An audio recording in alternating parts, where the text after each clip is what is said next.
In this video, I'm looking at some of the decentralized autonomous organization tooling that is being developed on the Cardano ecosystem. And I have Tom and Riley from ADAO to talk about what they have done, what they have achieved, and all of this open source tools that they have created for the Cardano ecosystem.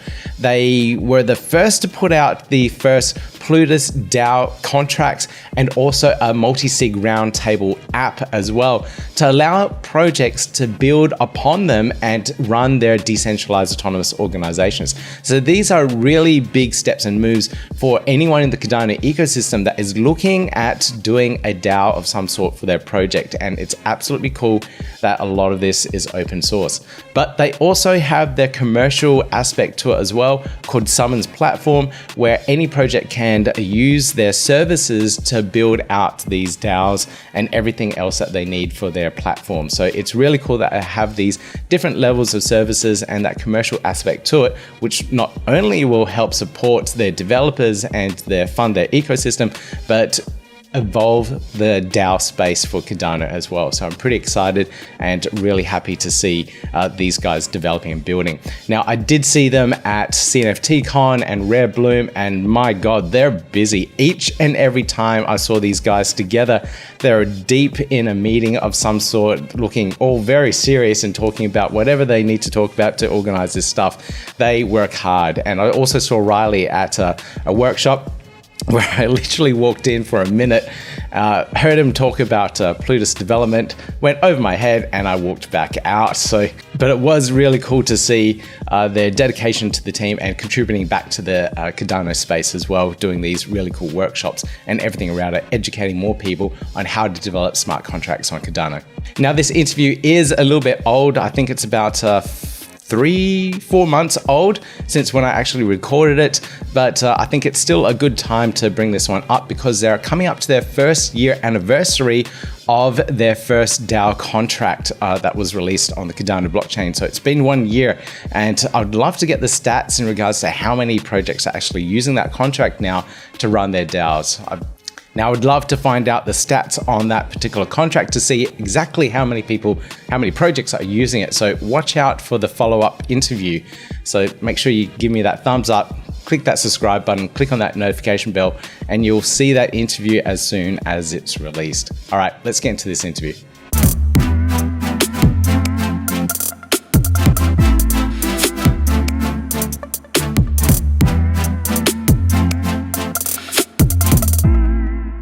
I have Tom and Riley joining me on this episode to talk about ADAO and ADAO Summons. It's a really interesting project. It's all about governance on the Cardano blockchain, and they're building out some really interesting things. Gentlemen, welcome to the podcast. Hey, man. Yeah, thanks for having us. All right, so I always start off with learning a little bit more about you guys first. So Tom, can you tell us a little bit about yourself, how you got into Cardano and how you got into ADAO, and then we'll jump over to Riley.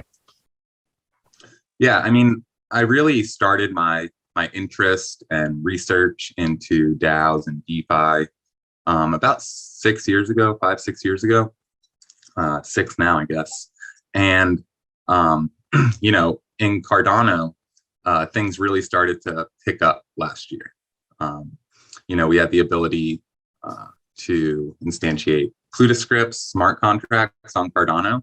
And so, you know, immediately I started looking into and exploring the possibilities of DeFi and especially DAOs, decentralized or user-owned protocols on Cardano. And yeah, since there, we've just been, continuing that research work and trying to make it possible for anybody to start a DAO on Cardano. And Riley, what about yourself?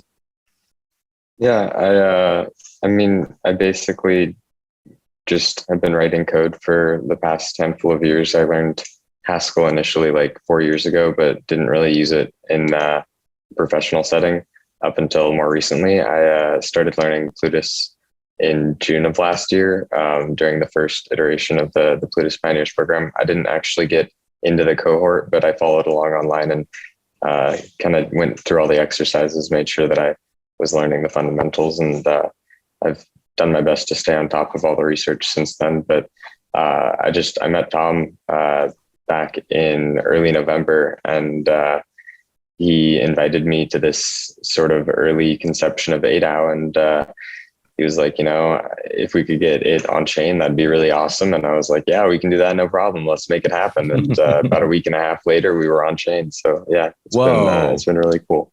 That's incredible. Okay, a week and a half later. So I guess, Tom, you had to come up with a concept how it was all going to work and how a decentralized autonomous organization was going to be written out and built on Cardano. So it's a whole bunch of things here. But can we talk about what ADAO is and also ADAO Summons? So ADAO is a DAO on Cardano.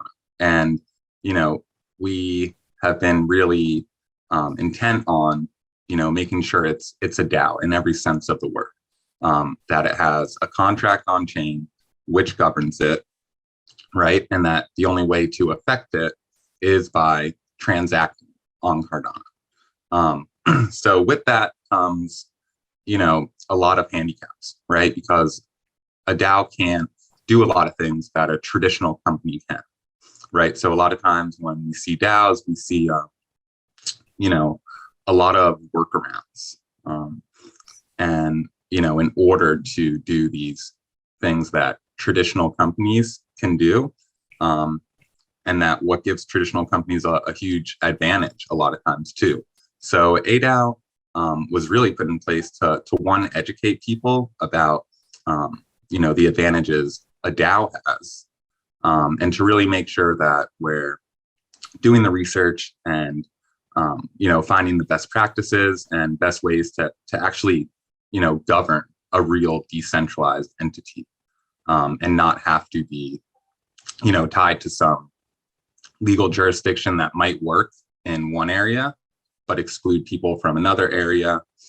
So that's really the core of what ADAO is to, build tools and educate about true decentralization for protocols, for organizations. So yeah, and that's what we've been doing the past 6 months. Yeah, I think I might jump into what Summon is, and it's kind of this new auxiliary venture, and it is separate from ADAO, but it's looking to be basically a very helpful company to ADAO. And so there's going to be this association which is created to be able to interface with a lot of different organizations in the quote unquote real world, which I think is a traditional finance world, right? And that way we can start actually having a lot of the work that we're putting in be something that we can generate revenue off of, and sort of direct that towards grants in ADAO. So it's a beneficial entity to ADAO, but it's definitely separate from ADAO. And I think that the big thing there is that, again, we've been doing all this work, like Tom said, for the past 6 months, and we haven't been making any money. We've been just doing basically charity work for the community, putting out open source code and different documents and such, and letting people use them. And at this point, it's definitely something that we want to be able to kind of monetize from the perspective of future products. And I think that we still want to maintain that open source ethos, but being able to put some sort of revenue generating mechanic there is going to be really important to the longevity of ADAO.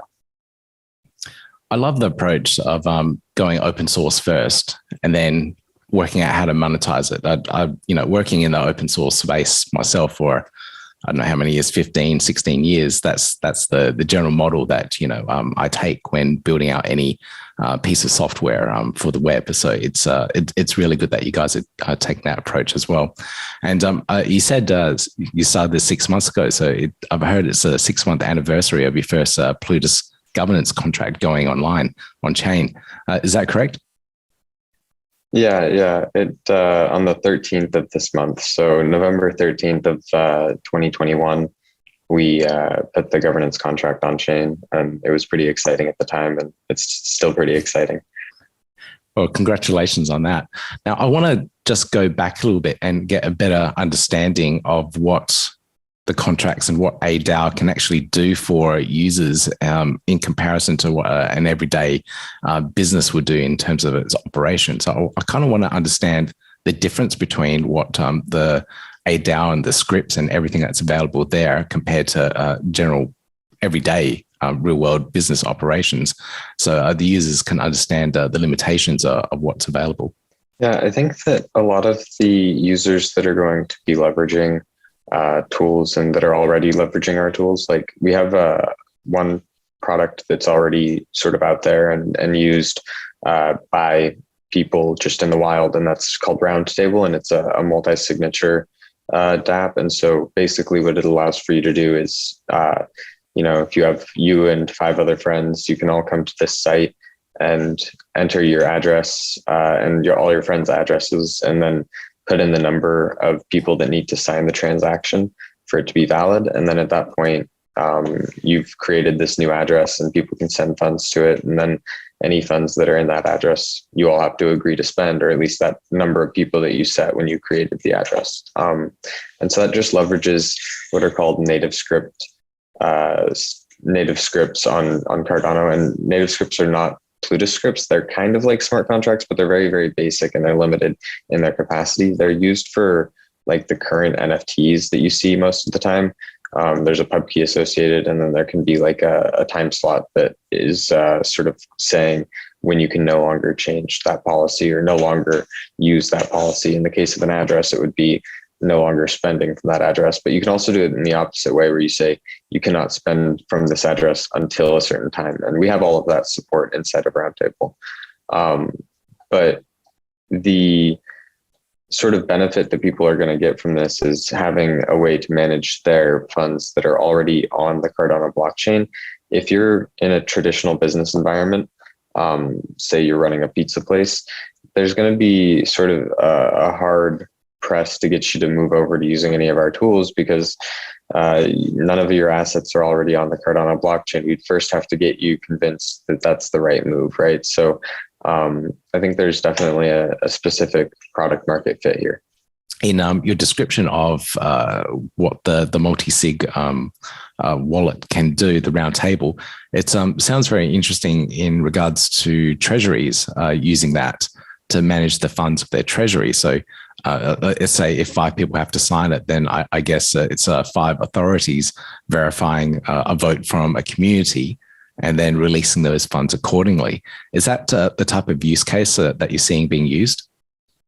Yeah, that's kind of what we were sort of looking to as the primary use case. And I think that is sort of what we're seeing, especially internally. We're using it a lot internally within ADAO, and that is our use case. But I think that when it comes to the treasury, and that is the word we use in Roundtable. When you add a new address, it says add treasury. But the way I think about it is like our DAO treasury is actually a smart contract that is on chain, and it's a Plutus based smart contract alongside our governance script. So there's 2 different smart contracts present there, right? And I think that with the native scripts, it's really nice because it's like just simple. It's simple, yeah. It's straightforward. Anybody can check the sort of auditability. Like you don't have to know how to program. We could make like a 5-minute video. You just have to have Cardano scan up and running, right? And someone has to go and paste that address in and verify it at some point. But it's really easy to use native scripts in comparison to Plutus scripts. And so for the average user at this point, it's pretty convenient. In the future, though, we're going to be moving over to primarily supporting Plutus-based functionality because there is so much more you can do with it. And so Agora is something that we've worked on with Liquid Labs, and we're actually writing integration code for it right now. And so in the future, you'll be able to come to a site and enter a bunch of configuration information about your DAO. That information will be sent to a backend, and the scripts for your DAO will be compiled on the backend and sent back to you.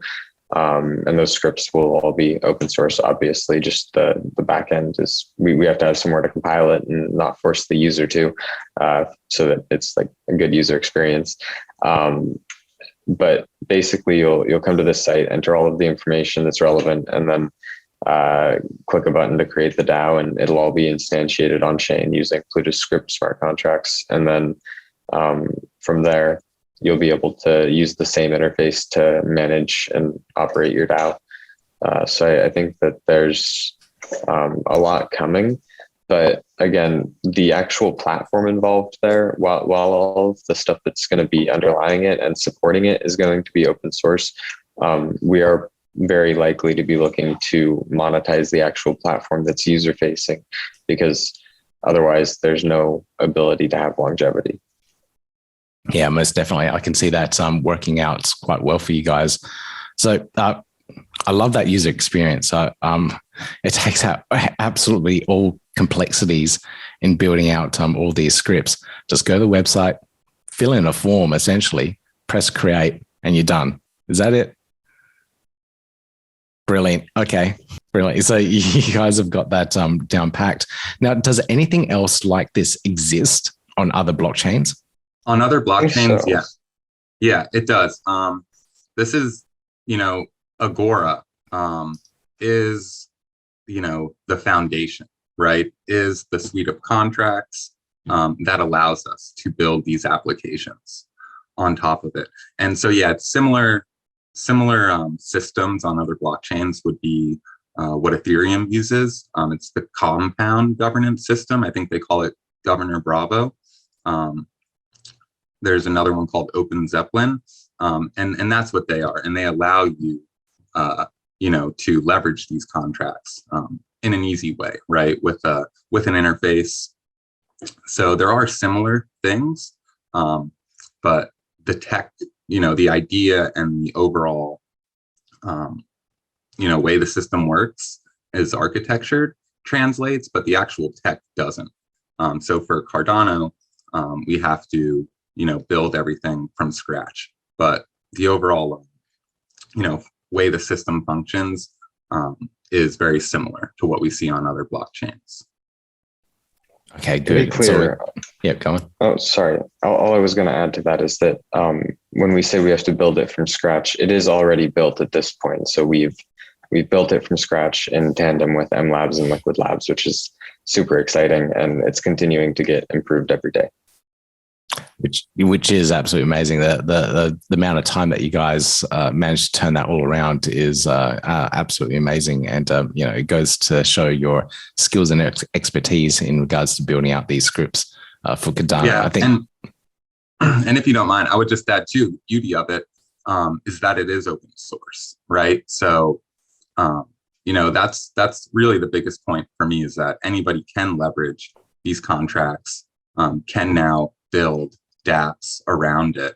And I think that's just, what's most important is that,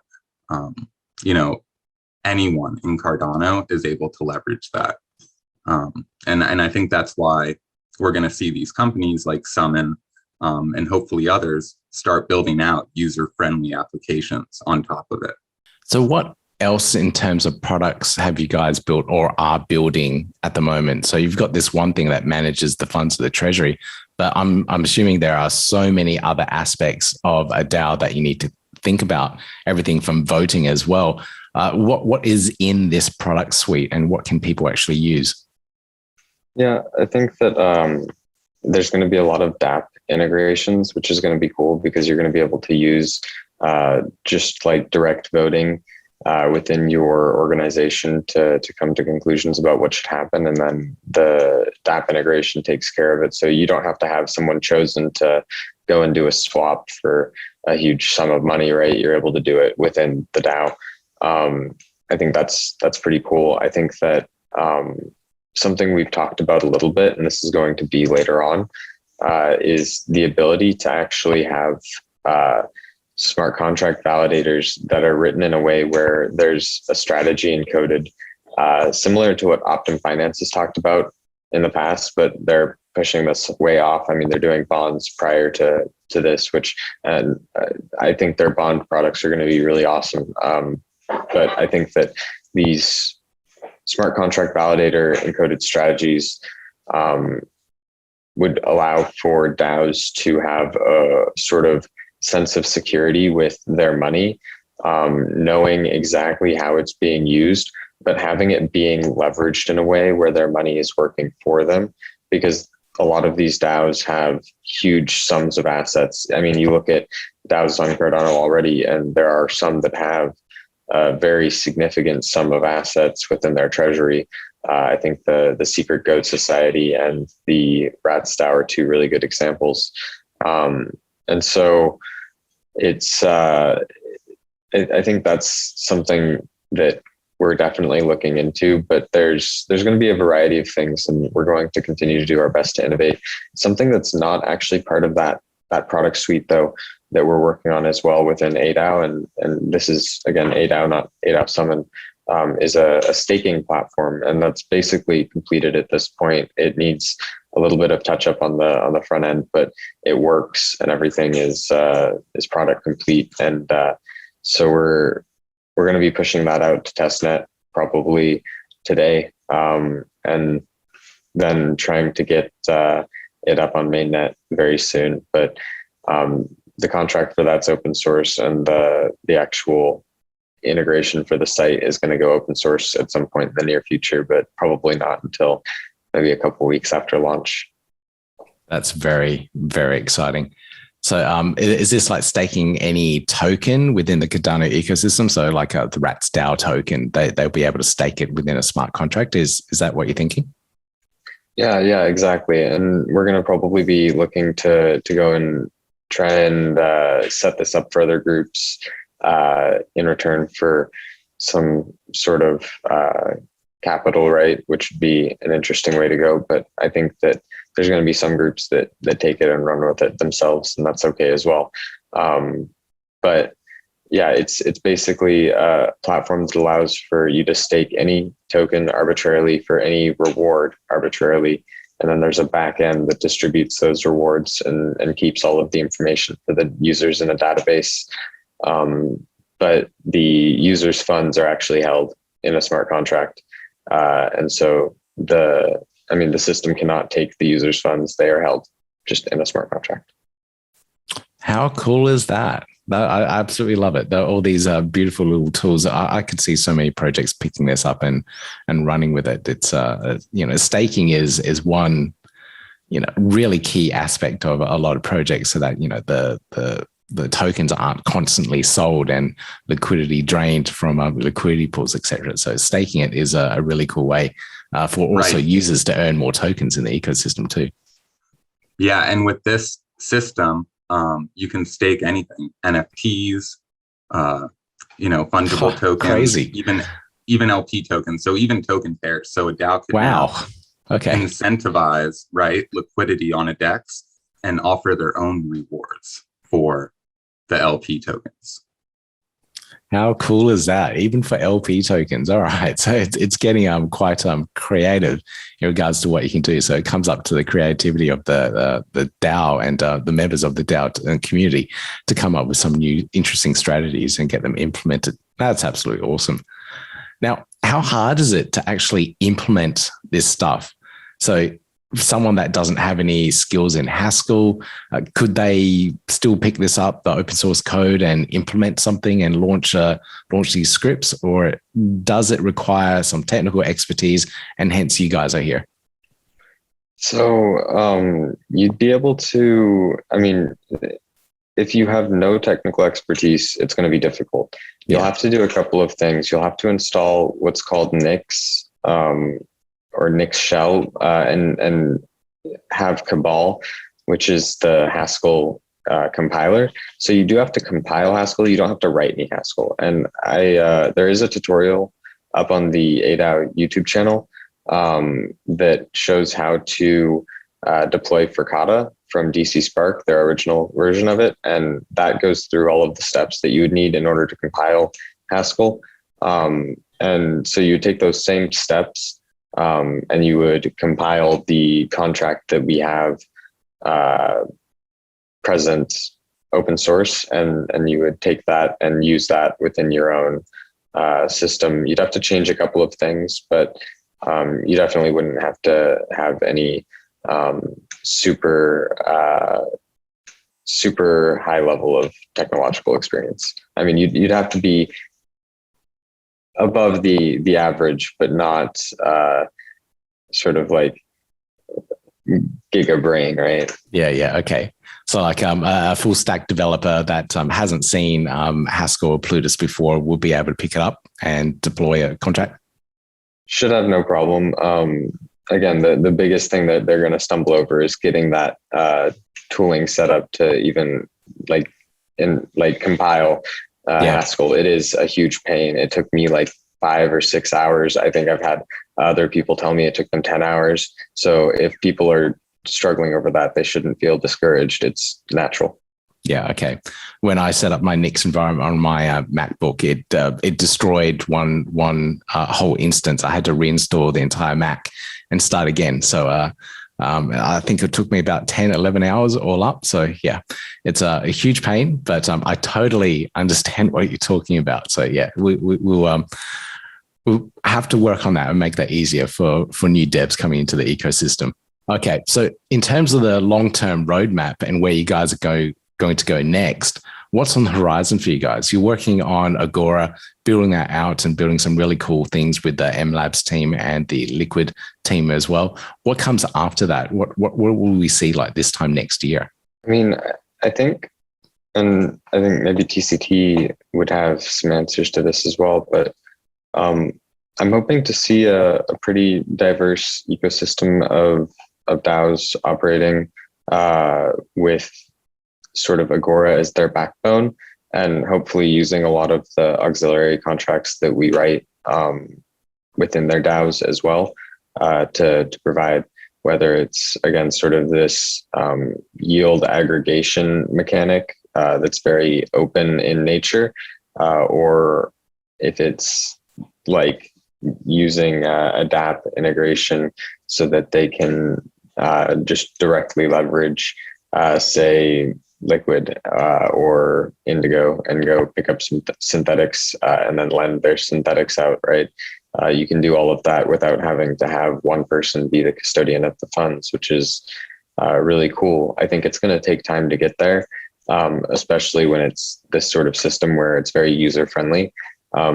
If we're able to get to that point by this time next year and maybe a little bit further than that, I will be very happy with the result.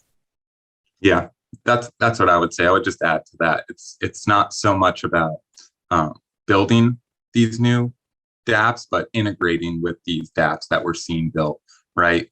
I think as we continue, and what we're seeing is these communities coming together, right? Realizing that open source and collaboration is the best way forward. So we're going to see dApps being specifically built with interoperability in mind. I think we're not seeing that from a lot of builders right now, but few are starting to realize that and realize the power that gives us when we can all leverage each other's dApps to build a real ecosystem, a healthy ecosystem. So that's definitely, I think, what we're seeing the focus become. Easy interoperability. And then just to kind of touch on that a little bit more, to get deeper into the tech side of that, the reason for that is because you as a user have a pub key, and that's your credential. So in Plutus, in your validation code, you have a credential, and it's a spending credential, right? So that's what determines whether or not money at a certain address can be spent. And if it is a pub key credential, then that's assigned to a user. And a lot of contracts are just using that pub key credential as a way to sort of say whether or not something's valid. Now, if you are trying to interact with a smart contract from another smart contract, you don't have a pub key credential. You have a script credential, right? And so how do you actually interact? You can't. Now, this is an issue if you want to list something on jpeg.store, right? If you want to go list an NFT right now on jpeg.store as a DAO, or even just from a multi-sig, you can't. So I think in the near future, that's something like TCT had said, it's going to be solved. And I think a lot of these different dApps are going to solve that in the near future. It's not something that is like too difficult to fix. There's design patterns already established. So it's just following those design patterns and making sure that moving forward, we hold ourselves accountable to sort of those best practices and high standards. What an exciting future. So what's next? How do people get involved? Can people join a DAO and contribute there? And how do people find out how to contact you guys to be able to tap into some of your services and set up their DAO itself? Yeah, definitely. The ADAO Discord is always open. There's a lot of information in there. We hold open meetings twice a week, Saturday and Wednesday. We hold Twitter Spaces on Saturday. But that's kind of the first step, right? Coming in, looking at everything, because it is overwhelming, right? It is incredibly overwhelming. Yeah. I got in there, I had no idea where to start. It is. And that's just the Discord, right? That's not even the GitHub. So it is overwhelming. I think the main thing is, you don't sort of just start a DAO, right? You start communities, or you start, these groups of people that are all working towards the same thing. And then we try to figure out how these tools that we're building are going to enable, what these communities are actually trying to do. And yeah, I just always want to encourage people to come in the Discord. There's just so much to learn, and it's a really good group of people, all over the world. So it's never dead in the Discord. You can always find someone to talk to, someone in the voice channels, and questions are always encouraged. Another thing, if people are interested in using that multi-signature DApp today, they can go to theadao.io. That's theadao.io. And right at the top next to home, there's a button that says Roundtable Multi-sig DApp. And you can go there and go and leverage the DApp on mainnet. If you add testnet, I think it's roundtable-testnet.theadao.io. That'll give you the testnet version of the DApp, so people can use both. But just kind of wanted to add that. Yeah, and we'll put all the links, I'm sure, and we'll give them to Pete.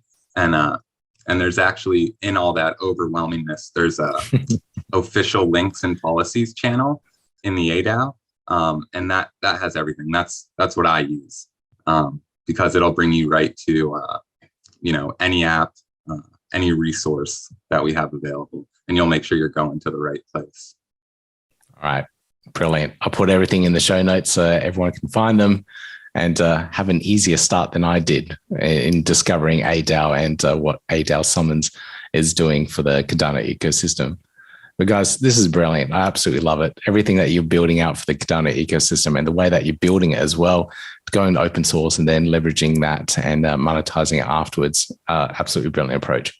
Yeah, I appreciate it. I appreciate you seeing that, because it is, and it's been a lot of work the past 6 months. But what it's done is it's attracted, like the best people who are really committed, who are, like you said, building out this open source work that anyone can use. So yeah, it is something pretty exciting, and I think we're at a sort of a turning point, right?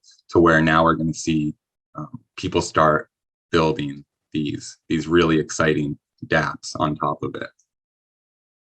Well, like you said before, we are building for Cardano, so it's a labor of love.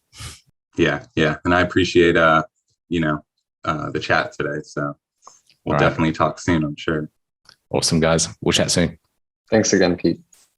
Now, if you found that interesting, if you want to find out more about DAOs, how you can use their tech stack and everything that they're developing and building for the Cardano ecosystem for your project, check out the links down below. Everything is there for you, so you can tap into whatever they're building. I even put the links in there to their GitHub repo, so you can have a look at their code and exactly what pieces and of the puzzle that you may need for your DAO.